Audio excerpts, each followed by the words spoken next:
kamari orang parantos hadis kahiji eta bab niat dina hadis tentang niat.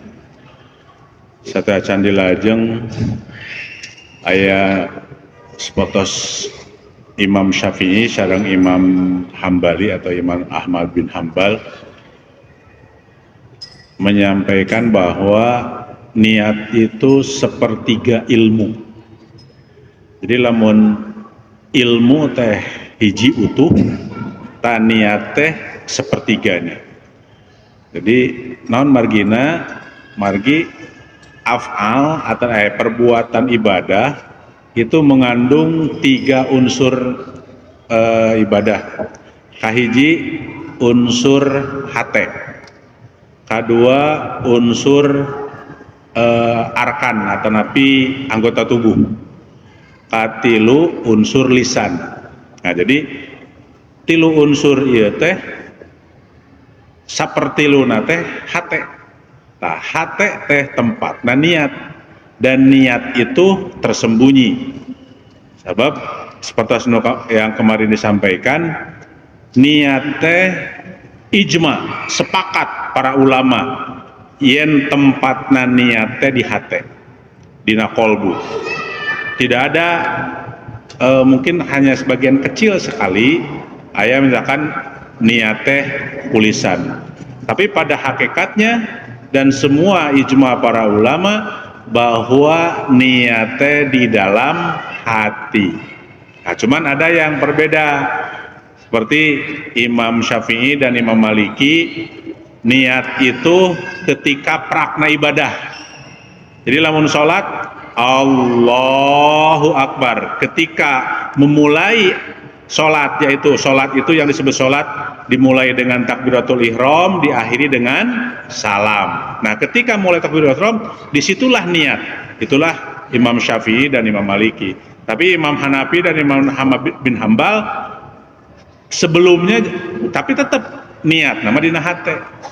Ketika diucapkan usaponto usolli fardhu subhi rakaataini musabati makmuman lillahi ta'ala, atau yang jadi imam imaman lillahi ta'ala, maka itu lafadznya mengucapkan niatnya itu sunnat. Tapi ada yang tidak bolehkan, oh itu tidak boleh, penting niat tina hate.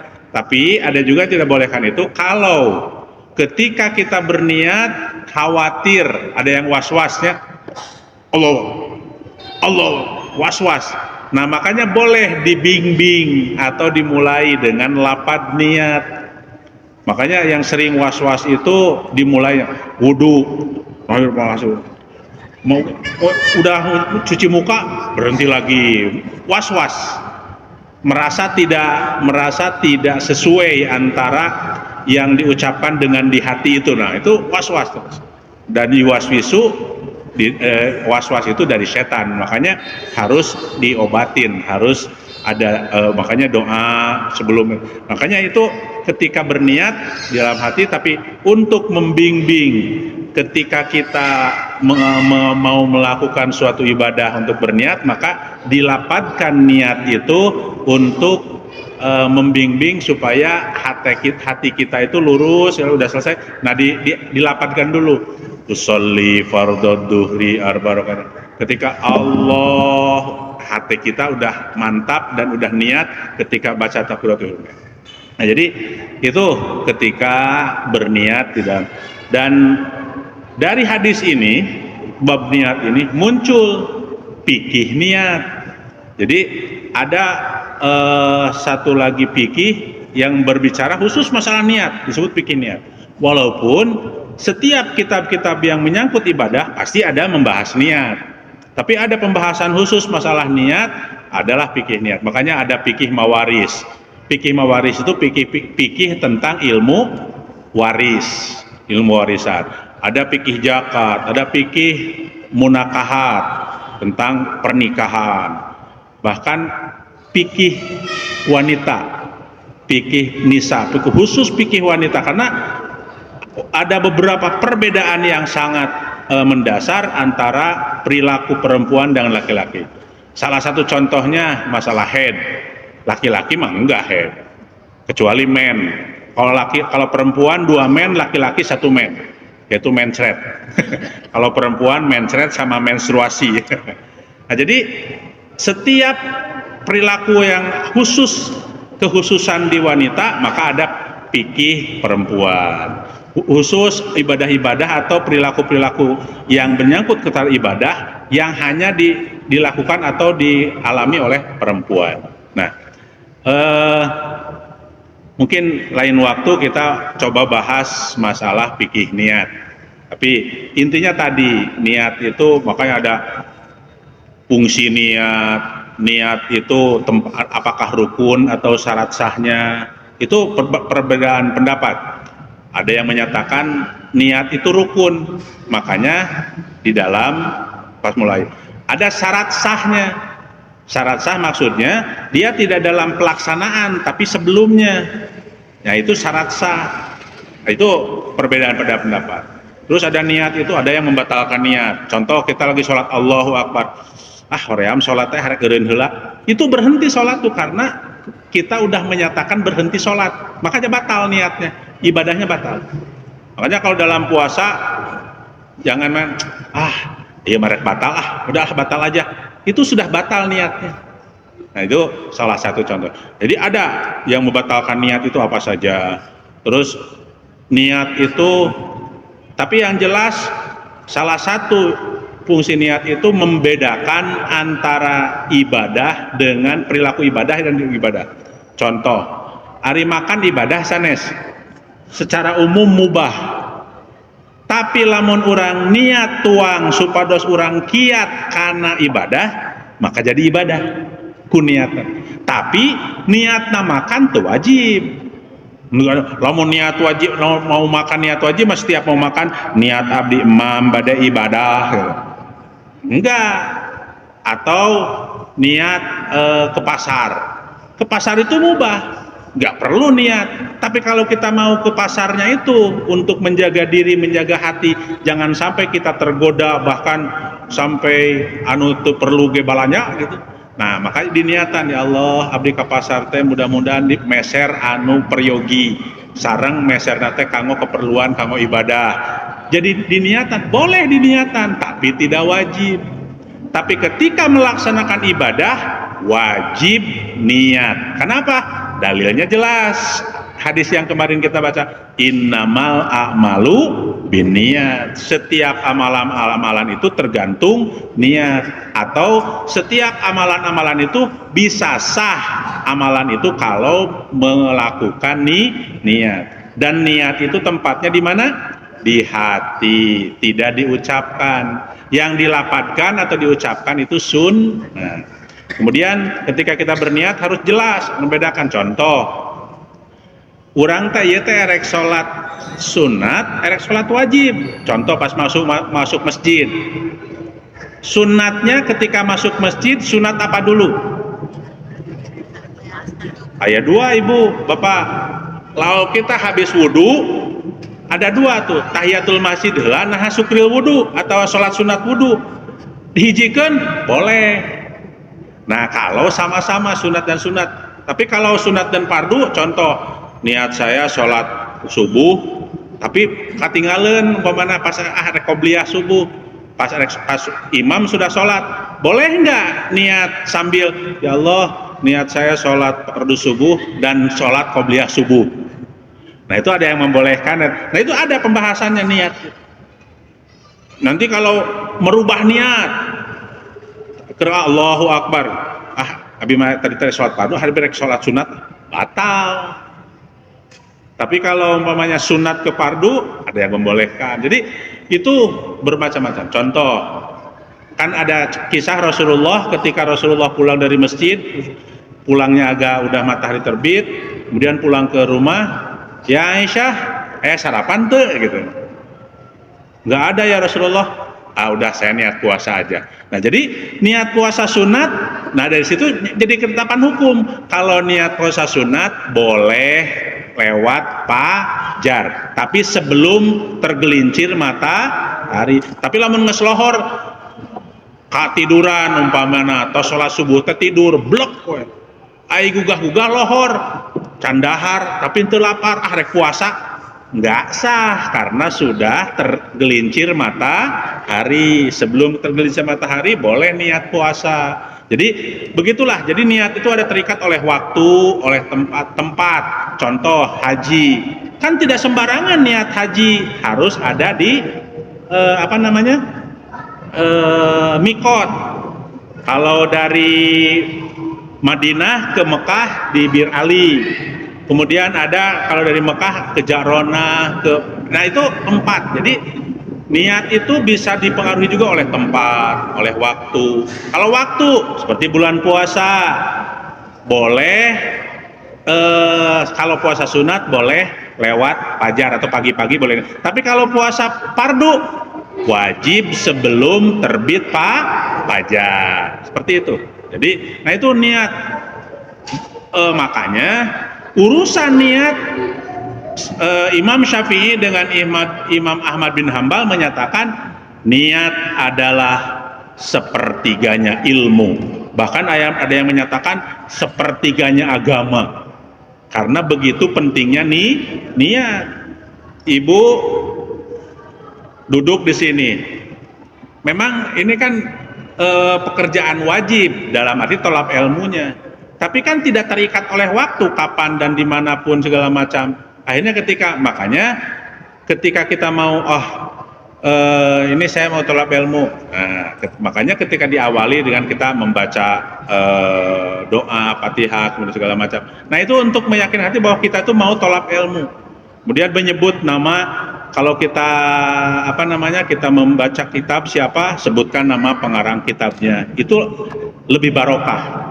Ini wah dor ke mana-mana. Itu kitab siapa? Teuing atau kitab saha? Jadi ini yang membuat kalaupun tidak sah, tidak menjadi tidak sah, tapi minimalnya nggak barokah. Ya. Tapi kalau sholat, puasa, zakat, haji, jelas. Kalau perilakunya ibadah itu wajib, maka niatnya juga wajib. Tapi kalau perilaku ibadah sunat, niatnya wajib. Walaupun mengatakan sunat. Contoh, Allahu Akbar, niat saya dalam hati, niat saya sholat sunat tahiyatul masjid. Tahiyatul masjid. Nah, ketika niat itu, sholatnya hukumnya apa? Sunat, tapi niatnya wajib. Kenapa? Karena kalau sholat kita nggak pakai niat, sholat apa namanya? Nggak tahu, nggak diniatin, berarti sholatnya jadi mubah, sholatnya nggak berarti, sebab tidak ada niat, gitu ya. Terus ada juga sholat, kan ada sholat fardu, sholat sunat, ada sholat fardu kifayah. Sholat apa tuh namanya? Nyolatkeun mayit, tong ninggal ka abdi mayitna tuh dacan maot. Sholat mayit, makanya niat saya sholat. Makanya ketika saya menyatakan itu, dalam unsur niat itu harus ada, pertama harus ada qasdu, neja, lawan cek bahasa Sunda meneja. Rek naon ye? Rek sholat, rek puasa, rek zakat, neja, melakukan apa? Yang kedua menyatakan itu pekerjaan fardunya fardu apa?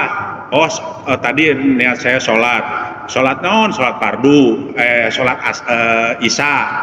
Kemudian nyatakan bahwa itu adalah fardu atau sunat atau melakukannya apa? Ketika itu harus ada fardu, makanya diakhiri dengan lillahi ta'ala, lillahi ta'ala. Ini ada unsur ini. So ketika Allah ya salah sholat asar, kela itu fardu asar. Sebab ayah sholat sunat asar, qobliyah kan sholat sunat asar. Kok sebelum asar disebut, ada yang mengatakan kalau qobliyah karena nggak ada ba'diyah, nggak usah pakai qobliyah, berarti itu sholat sunat asar. Jadi kalau nyebut sholat asar saja nggak pakai fardu atau sunat, bisa jadi sholat sunat qobla asar. Karena asar tidak ada ba'diyah, subuh tidak ada ba'diyah. Makanya ketika sholat, niat saya sholat sunat subuh, berarti qobliyah subuh, gitu. Karena tidak ada ba'diyah subuh. Kalau qobla duhur, ba'da duhur ada kan? Jadi qobla duhur, ba'da duhur. Nah itu disebut qobla duhurnya, ba'da duhurnya, sunatnya disebut. Jadi ada hukum yang mengaitkan kepada pekerjaan itu apakah sunat atau wajib. Ibu puasa Senin, erek puasa kodo, erek puasa nadar, erek puasa sunat, kan harus tentu satu. Atau yang umum lah di Syawal, kan nyawalan ya, nyawalan sok niatna naha nyawalan heula atau kodo heula lamun ibu-ibu ya nu masih men. Insya Allah ibu-ibu nu sepuh mah teu men deui nya. Niatnya apakah niat kodo dulu apa niat nyawalan dulu? Nah, sebagian pendapat boleh sawalan dulu, sebab kodo mah panjang, bisa sampai Sa'ban. Kan gitu nya. Kodo mah pek, tapi sawal mah pan harita bisa teu kuat, bisa men deui engke teh kaburu men deui, sawalna teu kaburu, otak pek we nyawalan heula teu naon, kodo engke teu naon. Walaupun ada yang berpendapat nu wajib heula, kan kodo mah wajib, so kodo heula neme salat puasa Syawal. Tah niatna teh kudu jelas, ieu teh salat puasa teh puasa kodo atau puasa nyawalan. Salat sunat puasa sunat 6 hari Syawal. Makanya niat abdi puasa poe esuk dina bulan Syawal sunat karena Allah Ta'ala. Nah itu teh aya sunatna. Berarti orang lain puasa kodo, sebab kodo mah wajib. Nadar, lamun bulan puasa suami abdi meserkeun acuk kanggo lebaran nu sae engke abdi rek puasa bulan Syawal. Tah teh nadar. Puasana teh terus upamina sarogena lamun istri abdi tamat puasana engke abdi bulan Syawal erek puasa, kan nadar tuh.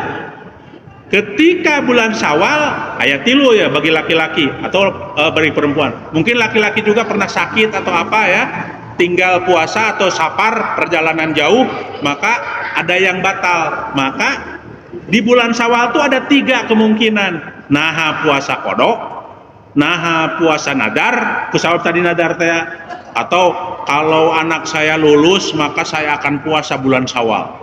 Nadar tuh wajib tuh, nadar tuh harus karena nadar tuh janji. Atau yang ketiga sunat Syawal, puasa sunat Syawal. Nah ini harus jelas niat ini, tidak boleh dicampur-campur.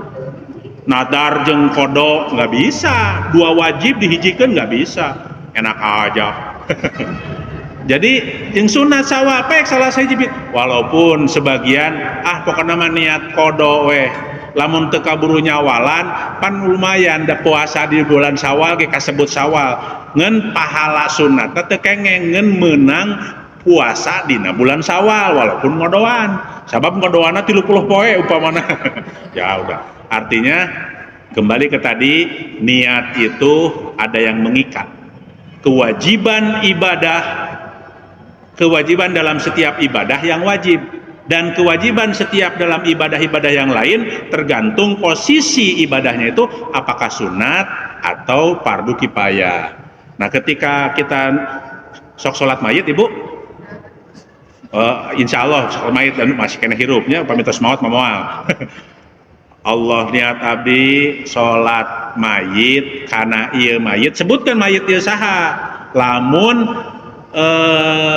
teu aya, lamun goib, tapi lamun di payunan mah hadal mayit, lamun ka awewe hadihil mayita atau hadihil janajah mangga, atau tersebut sunat teu apal teu pokona mah disebutkeun ku imam biasa. Niat abdi sholat mayit goib naminan disebutkan ku imam fardu kifayah 4 takbiran karena Allah Ta'ala. Jadi aya fardu kifayahna, sebab sholat sholat mayit fardu kifayah, di atas sunat di bawah wajib. Karena fardu kifayah mah lamun aya mayit nu nyolatkeun saurang-urang acan dosa kabeh. Aya we duaan atau saurang we nu salat kabeh semua tidak terkena dosa. Tapi kalau meninggalkan semua maka dia akan dosa semua. Lalu kalau semua melaksanakan semua dapat pahala, kan gitu ya. Nah, jadi seperti itu ya. Makanya bab niat ini bertumpuk lagi, berderet lagi permasalahan-permasalahannya yang harus, tapi intinya seperti itu. Intinya setiap kita melakukan ibadah kita harus jelas dulu ini ibadah apa. Wajib? Oh wajib, maka niatnya juga wajib. Ketika sunat, oh sunat juga niatnya wajib, tapi harus sebutkan sunat. Tapi kalau hal-hal yang mubah boleh pakai niat, tapi tidak wajib. Ibu bade nyodorkeun cai ka caroge. Ari nyodorkeun cai ka caroge wajib atau sunat atau mubah? Pada dasarnya mubah pada dasarnya. Tapi kalau niatnya bade ngaladosan caroge, nyenengkeun hate caroge, niat abdi sing bager caroge komo didoaan heula mah sok siapa. Nah, jadi akhirnya si caroge teh merasa dimuliakan. Suami juga begitu, melayani istri, membimbing istri, memuliakan istri. Itu secara hukum memang wajib tapi tidak ditentukan niatnya. Maka ketika dipakai niat, maka itu akan lebih utama dan mendapatkan pahala yang sesuai dengan diniatkannya. Makanya likurim ni'im manawa, apa yang dilakukan oleh seorang itu tergantung niatnya, kan gitu. Lanjutannya kan walikulim ni'im niat manawa, dan kepada setiap orang itu dia dapat pahala atau tidaknya tergantung niat, atau diterima atau tidak diterima amalnya tergantung niat. Jadi ke sana kembali, paham ya?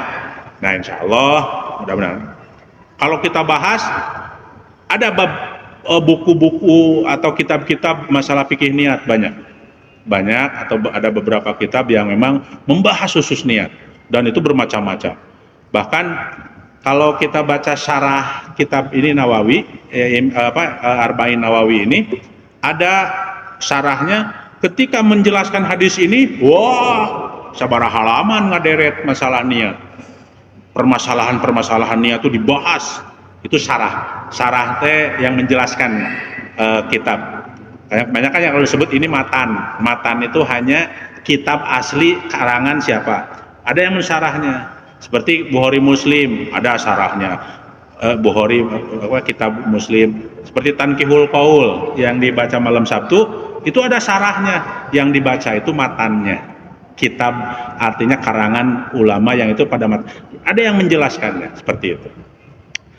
Kalau Quran disebut tafsir. Nah, kalau Quran tafsir ada tafsir Ibnu Katsir, tafsir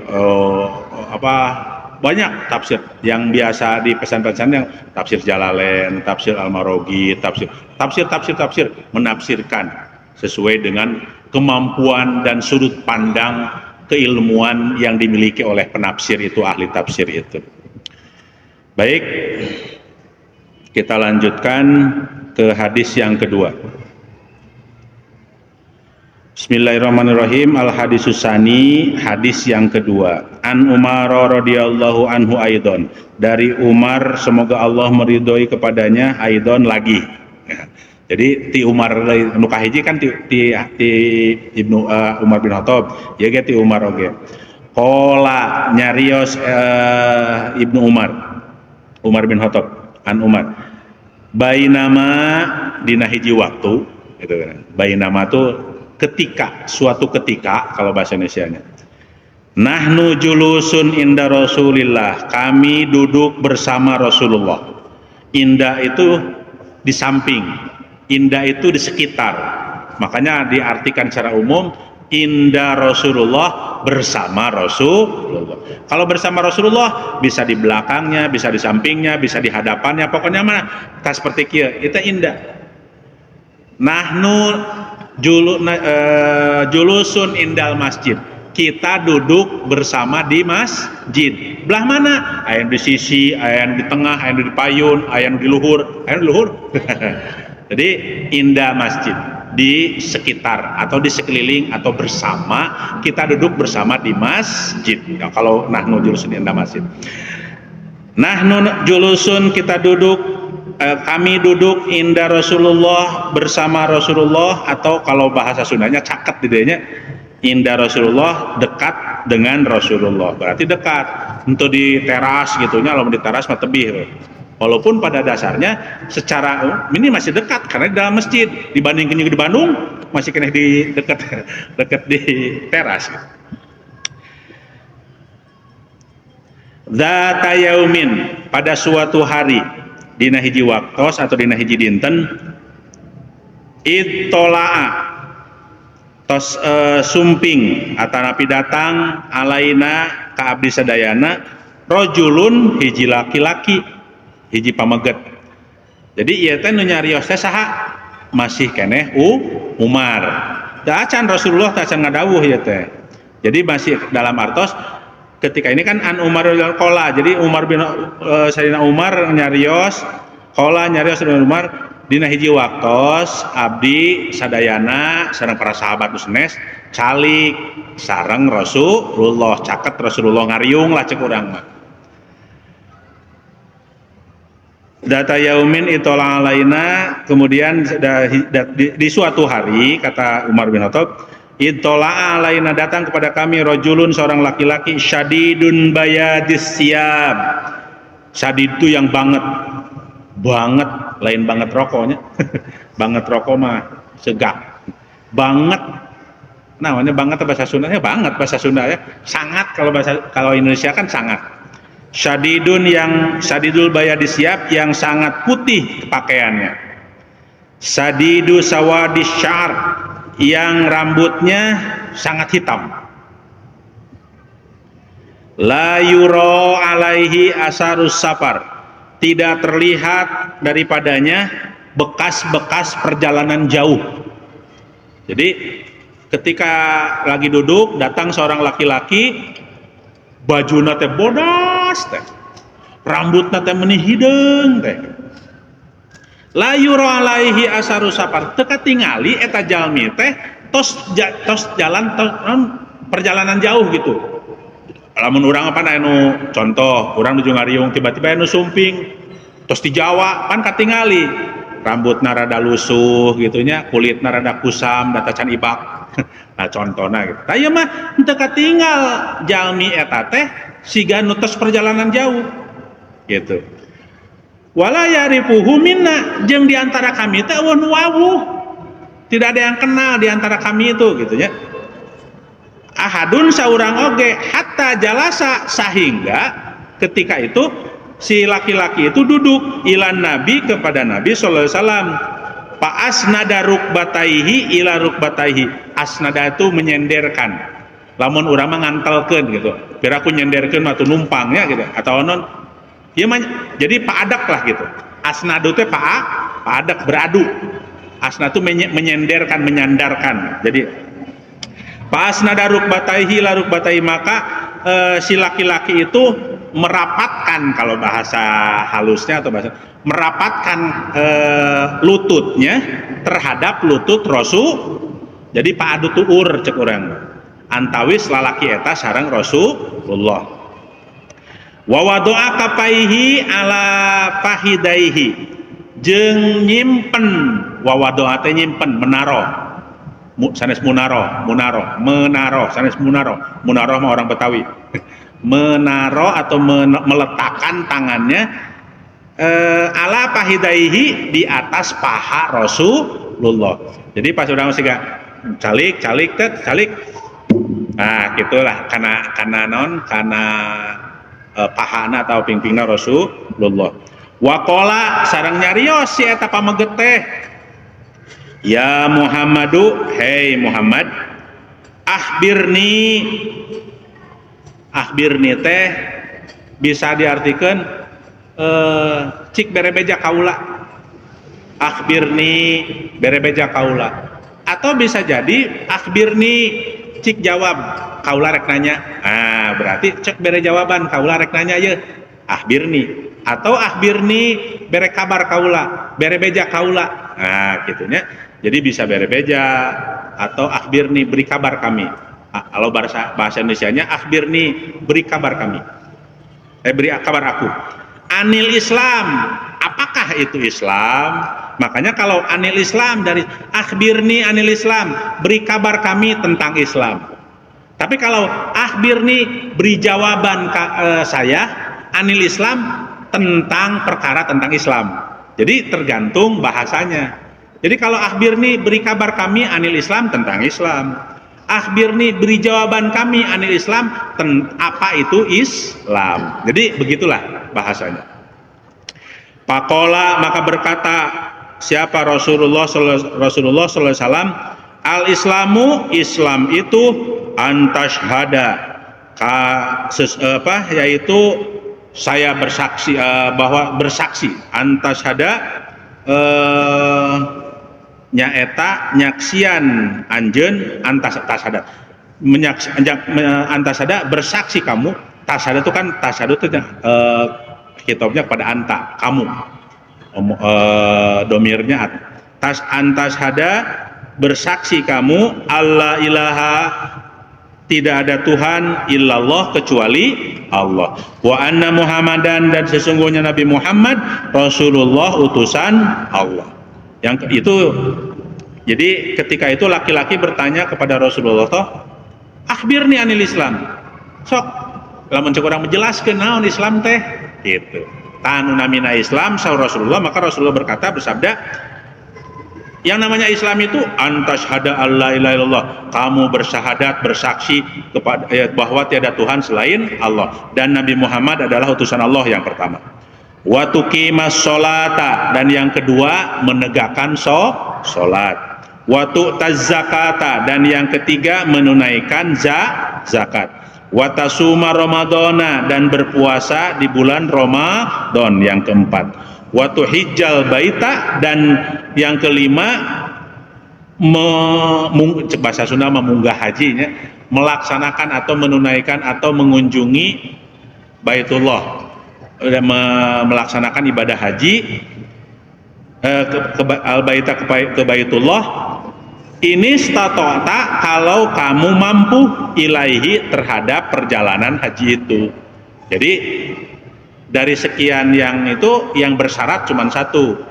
Nu sejen mah syahadat teu syarat, salat kabeh kudu, zakat kudu kabeh dalam hatut tadi, walaupun dalam fikih yang zakat juga, tapi kalau zakat fitrah kan wajib semua. Tapi kalau zakat yang mal itu tergantung nisab.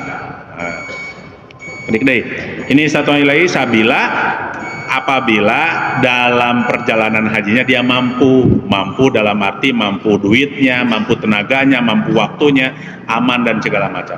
Seperti itulah. Jadi baru sampai rukun Islam. Qala, berkata laki-laki itu, sodaka, benar wahai kamu ya Rasulullah, gitulah. Wallahu alam bisawab, wallahul muwafiq ila aqwamit thoriq. Wassalamualaikum warahmatullahi wabarakatuh.